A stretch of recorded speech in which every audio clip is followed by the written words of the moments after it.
Hi, Gemini, and welcome to your March reading with me, Elizabeth. I hope that you're all doing really well. This is going to be for Gemini, Sun, Moon, Rising, and Venus. As always, these are general messages, so never give up your power to a reading or to a reader. Only take what resonates and leave the rest. All of the decks will be listed in the description box below, along with the best way to contact me to inquire about a personal session, and also ways that you can support this community and channel by way of donation. Obviously, the best way is to hit the like button. It's free to you, and I am doing all of your readings monthly by number of most liked. So hit that like button. Let's get started with your reading, my dear Gemini. I did do a relationship reading that is for March and for April. So if you're looking for a love reading, I will link that below. So as always, I call in the divine with love and with light. Let's call in the archangels at the four corners of the world. The six elements: earth, air, fire, water, spirit, and ether. Let's call in the guides, ascended masters, and the galactic energies of the highest love and light to join us for this reading for my dear Gemini.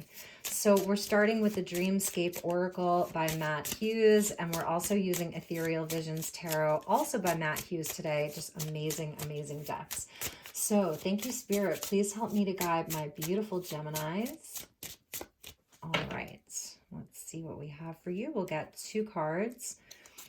So we get the Death Mother. Ooh, this is very interesting. So this card is very Plutonian, very scorpionic. Some of you may like really love Halloween. It's like your favorite holiday. It's your favorite time of year. This is, she's coming in to help free you. Free you. You see how she's like sort of holding that golden string there, and her eyes are open, but you only see the whites of her eyes, and she's cloaked here. So this is your deepest inner knowing, your intuition. It's really connecting with the shadow here in a positive way that helps you to like remove yourself from things that are no longer serving you. This is allowing things to end gracefully. This is a transformative time for Gemini. And we get the Path, yes. So with the Path card coming out with the Death Mother, it's as if like you have this guiding force. It is very loving. You are on a specific path. And right now, I feel that you're really looking at that path to see where you can make adjustments.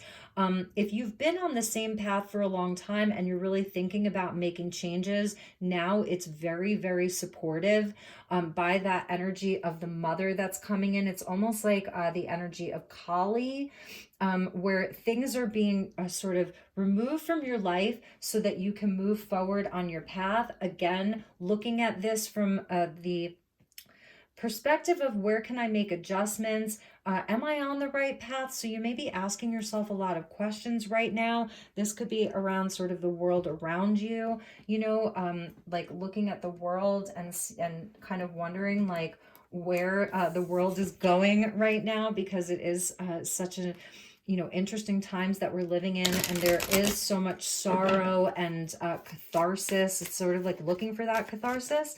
So, all right, let's get a message from the angels. Thank you, angels. Please help me to guide Gemini.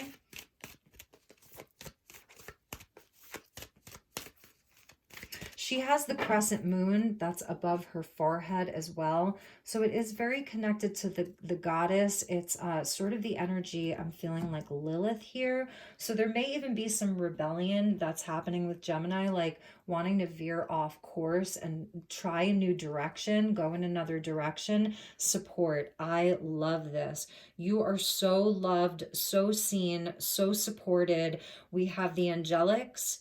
We have like the Native American kind of energy coming in. We've got the elder of the old crone.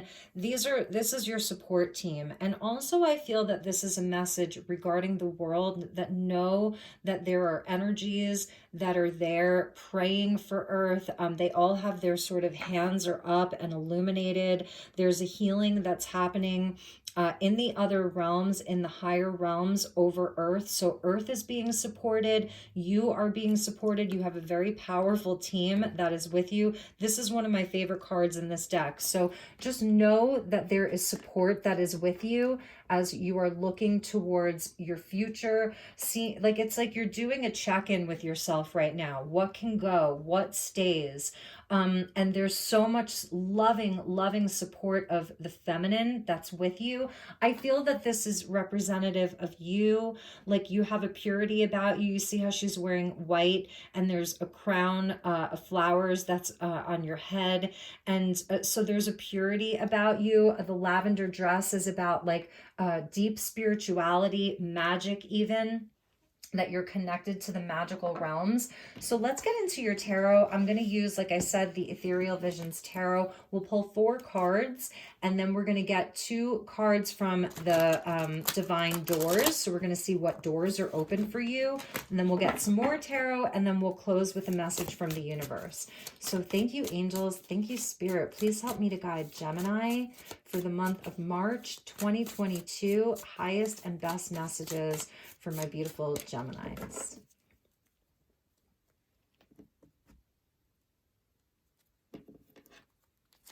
Okay, Gemini. So we get the Well. This is so lovely. This is an extra key in this deck, number 22. It comes after the World. And this is showing, this is the creatrix here. It's Gaia energy. She's holding a pendulum there. So some of you could be really into like divination, dowsing. It's part of like picking your path. It's where you really do a check-in energetically around what it is that you're creating, the path that you're walking. It's kind of all of that.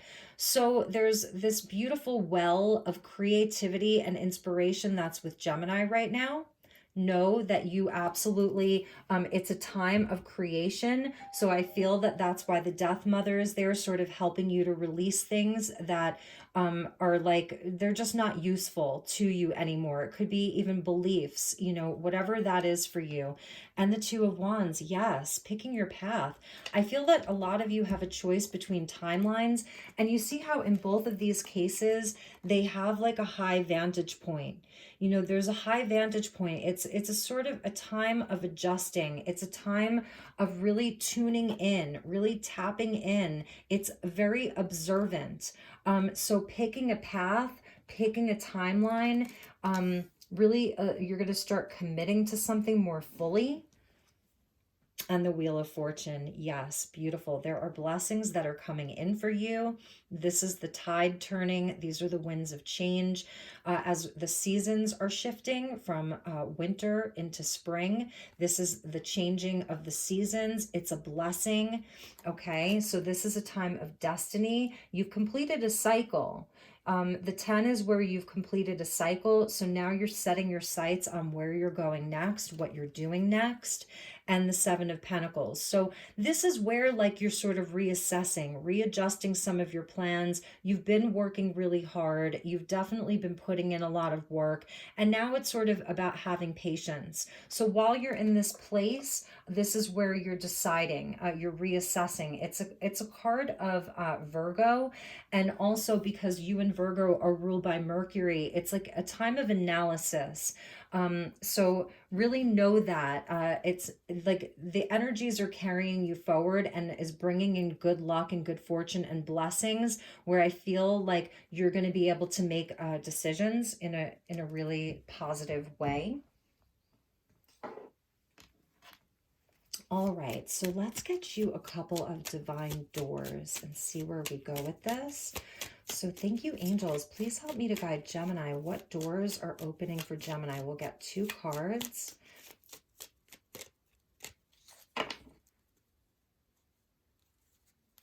Okay, so here is your first door, my dear Gemini. And it says, Anthony's call. In thanks of my spirit, safe and sound, all things that are lost so can be found. So this is when people lose something, they pray to Saint Anthony to help them find it. He sort of helps you retrieve lost things. So not all is lost. I feel like this is your team, your guides coming in to help you find something. Maybe it was your creativity, your inspiration.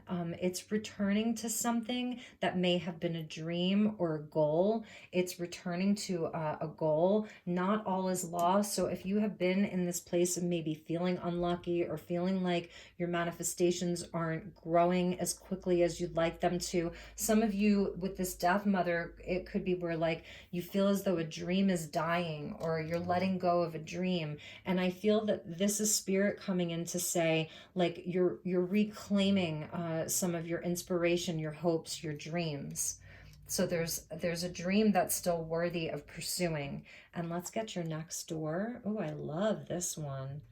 It's kind of mysterious. Like I want to knock on that door. It looks really like there'd be something really beautiful inside. Morning memory. Its healing gift runs a destined course.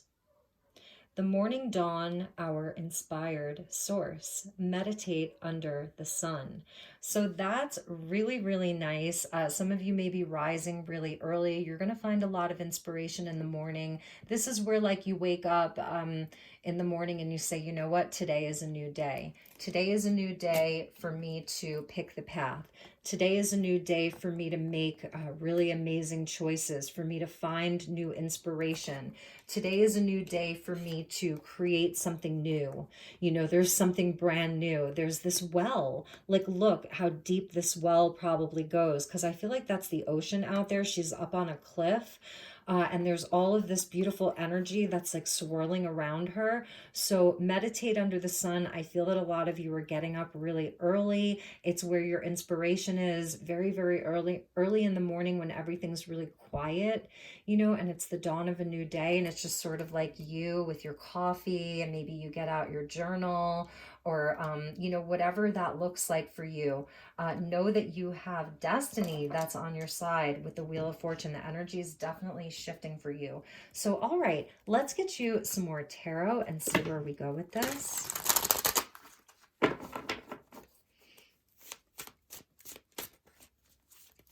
Also, that a lot of you've done a lot of healing. The morning memory says its healing gift runs a destined course. That's the Wheel of Fortune with destiny.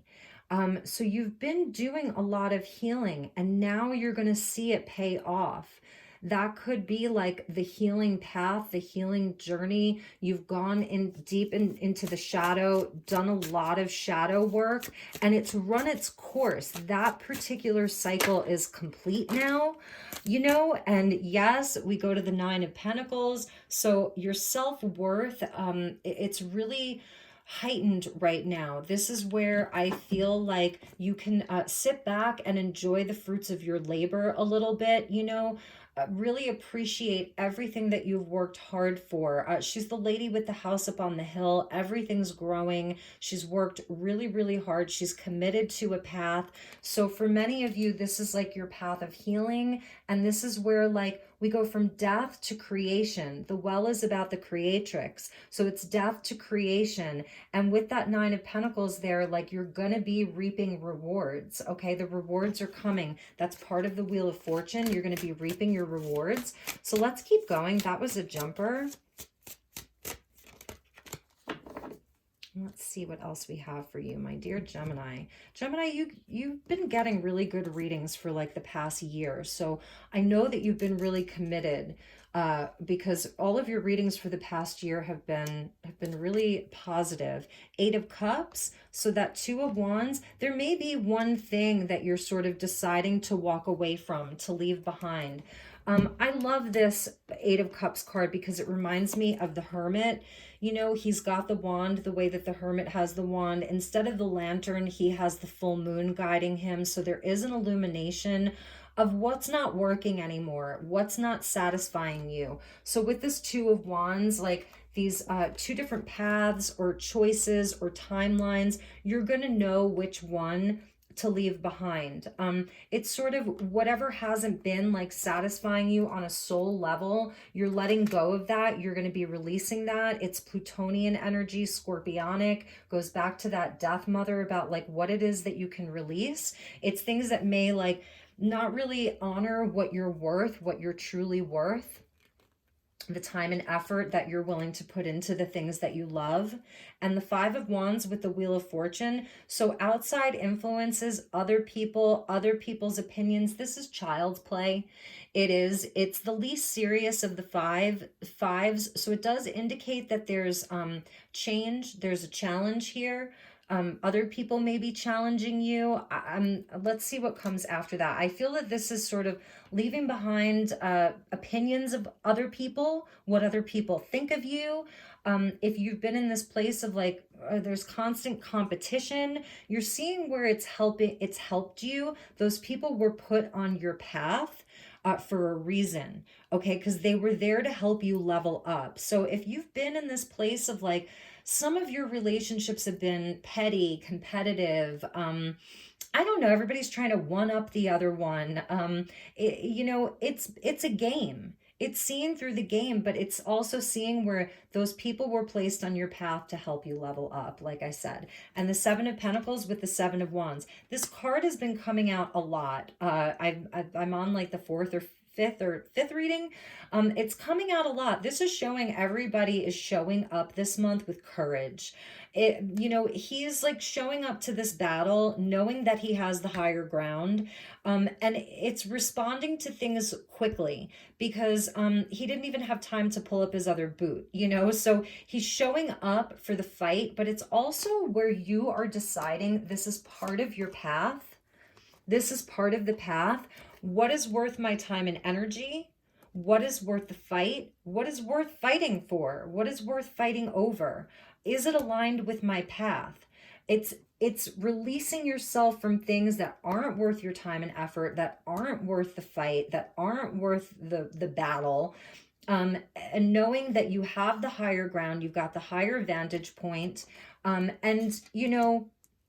I don't know, I feel like some of you are just losing patience with some of the BS, and that's why you're going to be deciding like what to leave behind, what strings you can remove. You have so much support, and it starts off with like your own self-worth around what it is that you've been guided by spirit, by all of these amazing beings to create, what you were put here to create. The Wheel of Fortune is about your destiny. What is your destiny? And you're going to be asking yourself this month, is this worth it? Nah, like, let's just leave that behind. And for some of you, it feels serious because these mountains are tall. So it'll be another part of your journey. It's like you're not yet done. There's still mountains to cross. There's still obstacles to overcome, but that ninth cup is so worth it. That ninth cup is so worth it. And you have the 9 pentacles, so it may be the 10th cup that you're after. It's the fulfillment, it's the reciprocity of love, it's the blessings for your happily ever after. You were here, you were brought here to experience everything, the light and the shadow, life and death, all of it. And so I feel that you've been doing that, and I also feel that there are some things that you're just ready to like leave behind and walk away from. But when it comes to what you're worth, when it comes to what you're creating, when it comes to your inspiration, you're willing to fight for that, and you're willing to be patient for that. So have patience this month. At the bottom of the deck, we have the 6 of Swords. And yes, this is where like the worst is behind you. You're moving to more harmonious times, even just within your own mind. Like your mental health is improving. The conversations that you have with yourself in your own mind, that's harmonizing, coming into balance. 6 of Swords indicates that there's support, there's spirit guides, and a lot of these things may have been things that you have been, this is part of the healing journey. It's things that you've had to circle back around to. The Eight of Cups can be things that we leave and then we go back to. It's a pattern, right? It's things we go back and forth to. And it could, you know, be where it's like the same types of friendships or the same types of jobs or the same types of relationships. So it helps you to level up, like I was saying, this sort of competitive, combative energy that's really child's play. It shows us where you know, where these are the things that help us be better, to aspire to be greater. So Six of Swords at the bottom, some of you could be transitioning, you're moving, you know, some of you may be picking up a new place to live, a new life path, a new career, you're branching out. It's all part of your destiny. And things that are part of your destiny, they don't necessarily happen overnight. They're things we really have to commit to. We make adjustments along the way. We're fluid in that, like, we see how, you know, those sort of plans that we have for ourselves, we also have to hold space for the universe's plan for us and adjust accordingly. So, all right, my dear Gemini, let's get you a message from the universe. So this deck is really special. I found it at Goodwill in Sedona, which is where I live, and it didn't come with a box or anything. So I know the author's name. I will research it and find out what the name of this deck is. I know it's out of print, but it was made in 1991. So it's a really, really neat deck. So thank you, angels. Please help me to guide Gemini. All right, we got a jumper. So I feel like it was Ophiuchus who just got this. So interesting. And this, I was just saying aspiration. This is about your aspirations. And we see like this very old, like sort of sacred rock. It almost reminds me like of Easter Island or, you know, something like that. And then the fawn there, or the deer. So it's the physicality with the spirituality. It says number 33, aspiration. Aspiration stimulates power. It is your aim spiritually and physically in the world and involves the totality of your being. Without the balance between the physical and the spiritual, aspiration is a hollow accomplishment. It is like a spirit lodge at the dome of which are your ceremonies and rituals. But the spirit lodge must have a strong foundation of capability, trust of those around you, and responsibility. Aspiration is what builds the spirit lodge of power. It is the architect of your accomplishments and sits at the feet of power, as the deer stands before the remnants of an ancient and powerful civilization. Keep your heart open, kind, and loving, so that the energy of the universe can move freely through you. It is difficult to aspire without judgment, but judgment has limits. But judgment limits you and puts a fence around your consciousness. Give much consideration to all your choices in life and a free flow to your process of aspiration. Yeah, like being flexible, you know, within the things that you're trying to accomplish. And that's why I feel as though with this Anthony's call, it's like there is something that was perceived as being lost or dead, that wants to be resurrected, that wants to be found again. So do with that what you will. All right, my dear Gemini, those were your messages for the month of March. I hope that you enjoyed this reading. I hope it resonated. If it didn't, check your other placements. I love you so, so much. Take really, really good care, and I will see you all soon. Namaste.